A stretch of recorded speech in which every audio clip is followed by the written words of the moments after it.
ఎటువంటి పరీక్షలోనైనా మొదట మనకు మనపై నమ్మకం ఉండాలి.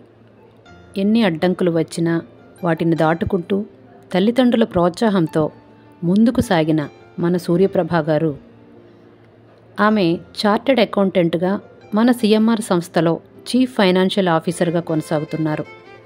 ఆమె గురించి ఆమె మాటల్లోనే విందాం. నా పేరు సూర్యప్రభ. నేను క్వాలిఫైడ్ చార్టెడ్ అకౌంటెంట్ని. నేను CMR textiles and jewellers private లిమిటెడ్లో చీఫ్ ఫైనాన్షియల్ ఆఫీసర్గా వర్క్ చేస్తున్నాను. లాస్ట్ 2 years నుంచి సిఎంఆర్తో అసోసియేట్ అయి ఉన్నాను. అక్రాస్ ఏపీఎన్ తెలంగాణ నేను టోటలీ 40 బ్రాంచెస్ ఉన్నాయి. అన్నిటినీ నేను హెడ్ చేస్తాను. Mainly I'm heading the accounts department and legal department. Chief financial officer అంటే ఒక కీ మేనేజరల్ పర్సన్, అంటే మేనేజ్మెంట్లో one of the leading positions. So తీసుకునే ప్రతి డెసిషన్లోని కంపెనీ ఫ్యూచర్ ఎలా ఉంటుంది అనేది ఆలోచించుకొని మేము డెసిషన్స్ తీసుకోవాలి. ఎందుకంటే మా ప్రతి డెసిషన్ మేనేజ్మెంట్కి కమ్యూనికేట్ చేస్తూ వాళ్ళతో కోఆర్డినేట్ చేస్తూనే మేము ఆలోచిస్తాము. చీఫ్ ఫైనాన్షియల్ ఆఫీసర్ అంటే key manager person management. So తీసుకునే ఎవ్రీ డెసిషన్ కంపెనీ ఫ్యూచర్ కోసం ఆలోచించి తీసుకోవాలి. మేనేజ్మెంట్తో ఎవ్రీడే ఇంటరాక్షన్ ఉంటుంది. దాంట్లో అంటే మన టీమ్ని ఎలా మేనేజ్ చేసుకోవాలి, దాని వచ్చే అవుట్పుట్ ఎలా ఉంటుంది, లాంగ్ టర్మ్ డెసిషన్స్ కానీ షార్ట్ టర్మ్ డెసిషన్స్ అన్నీ ఆలోచిస్తూ చేయాలి.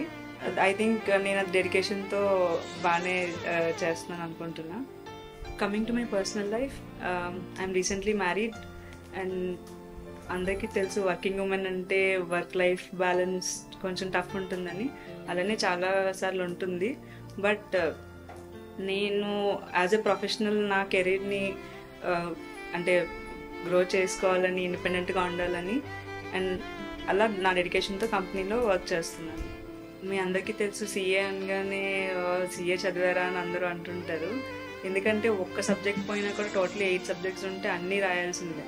సో అలాంటి టఫ్ కోర్స్ని ఫస్ట్ సెలెక్ట్ చేసుకోవడమే మా బ్రదర్ సజెషన్తో నేను సెలెక్ట్ చేసుకున్నాను. సెలెక్ట్ చేసుకున్న తర్వాత ఎంట్రన్స్ ఈజీగానే క్రాక్ చేసాం, ఎందుకంటే it all depends on your అథమెటిక్స్ and దాని తర్వాత ఐపీసీసీ అని సెకండ్ లెవెల్ ఉంటుంది. అదైతే అది క్రాస్ చేస్తే అయిపోతుందని కూడా అనుకుంటారు, కానీ నేను 2 times నేను ఫెయిల్ అయ్యాను. ఆ టైంలో అయితే నాకు అసలు ఇంకా చేయగలుగుతామా లేదా అన్నది ఇంట్లో ఉండేదాన్ని. But with my parents support, with my brother support, I overcome through that level. తర్వాత ఇంకా ఆర్టికల్స్ ఇవన్నీ. అండ్ ఇది చేసే టైంలో ఏంటంటే మేము ఉండేది విలేజ్, బట్ మా పేరెంట్స్ నా కోసం ఎక్స్క్లూజివ్గా వైజాగ్ వచ్చేసి నా ట్రైనింగ్ కోసమని, నా స్టడీస్ కోసమని వైజాగ్ వచ్చి నన్ను చదివించి ఫైనల్ కూడా ఇక్కడ క్లియర్ చేసిన తర్వాత they went again to my village. So ఆ సపోర్ట్ నేను ఎప్పుడూ మా పేరెంట్స్కి థ్యాంక్స్ చెప్తాను. అది ఎప్పుడు నాకు అంటే అది అచీవ్ చేయలేము అన్నదాన్ని కూడా వాళ్ళ సపోర్ట్ వల్లనే నేను అచీవ్ చేయగలిగాను. వర్క్ ప్లేస్లో యూజువల్లీ మంది ఎక్కువ ఉంటారు, కానీ ఒక లేడీ వచ్చి వర్క్ చేస్తున్నారు అండ్ దట్ టు టాప్ మేనేజ్మెంట్లో ఉన్నారంటే ఆబ్వియస్లీ ఫస్ట్ రోల్ టేకప్ చేసినందుకు మాకు అంతే టెన్షన్ ఉంటుంది, ఎలా లీడ్ చేస్తామో ఏంటి అని. కానీ నా పాయింట్ ఏంటంటే ఎప్పుడూ ఒక టీమ్కి ఒక లీడర్ కింద వర్క్ చేస్తామంటే ఆ టీంలో ప్రతి ఒక్కరితో ఇంటరాక్ట్ అవుతూ వాళ్ళ ప్రాబ్లమ్స్ ఏంటి ఇవన్నీ తెలుసుకొని టీమ్ లీడ్ చేస్తే అది వాళ్ళు చాలా పాజిటివ్గా తీసుకుంటారు. They don't take it like dominance, just she is my peer working అన్నట్టు తీసుకుంటారు. నా పాలసీ ఏంటంటే what you give you will get it back.